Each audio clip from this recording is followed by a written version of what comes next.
Hello everyone, welcome back. And this video is for students who are in class 10th and gonna give their board examination this year or in the next 2 to 3 years.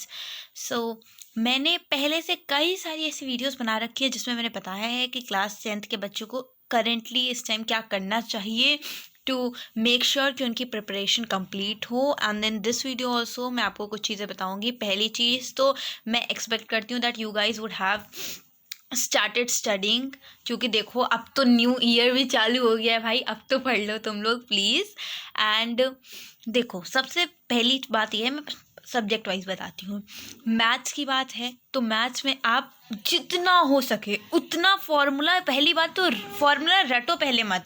Formula आप last में भी रट सकते हो, last के 5-6 days में जो basic formulas होते हैं, लेकिन आप सॉल्व करो. सॉल्व करने से वो ऑटोमेटिकली याद हो जाएंगे. बुक्स भरो. एक क्वेश्चन अगर आपको लग रहा है कि ये तो मैं कर चुकी हूँ, मुझे आता है, नहीं ऐसा नहीं है. हम लोग को लगता है कि हमें आता है, बट जब जिस टाइम आप एग्जाम दे रहे होते हो उस समय इतना प्रेशर होता है कि अगर अच्छे से नहीं किया है तो आप उस चीज़ को भूल जाओ.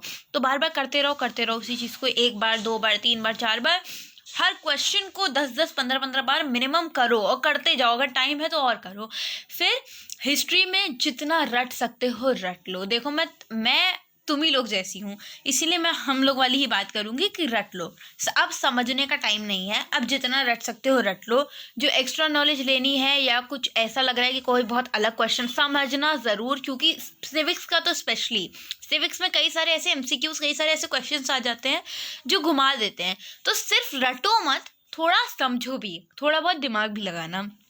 फिर ज्योग्राफी वगैरह में मैप और टोपोग्राफी बहुत अच्छे से पढ़ लेना. कुछ बच्चे उसमें बहुत अच्छे होते हैं बट कुछ बच्चे बहुत ख़राब होते हैं. आईसीएसई वालों के लिए बता रही हूँ, हमारे में टोपो आता है तो टोपो बहुत अच्छी तरीके से आप लोग पढ़ना, क्योंकि फिर वही होता है कि आप लास्ट मोमेंट पे इतना अच्छे से कर नहीं पाते हो टोपो. और टोपो के जो साइंस और सिम्बल्स होते हैं वो भी याद कर लेना.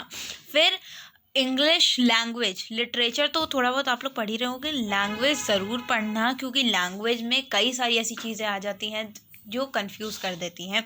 किस तरीके से हमें मतलब हमारा आता है ना कि I think composition writing something होता है, तो वो भी अच्छे से देख लेना, क्योंकि कोई भी वर्ड पूछ लिया जाता है, उसका मीनिंग पूछ लिया जाता है. आईसीएसई में तो ये होता है, सीबीएसई में भी. सब भाई अच्छे से इंग्लिश लैंग्वेज भी पढ़ के जाना. फिजिक्स केमिस्ट्री में ऑर्गेनिक केमिस्ट्री ज़रूर पढ़ना. हम लोग छोड़ के गए थे, हमारे पूरे पेपर में ऑर्गेनिक भर भर के आया था. और उसके बाद जो बाकी, अगर आपको एक डिटेल वीडियो चाहिए कि कौन सी पीवाईक्यू से पढ़ें, क्या ज़्यादा इंपॉर्टेंट चैप्टर्स है, so I will definitely make it and make sure to see that video. And don't forget to subscribe my channel. Thank you.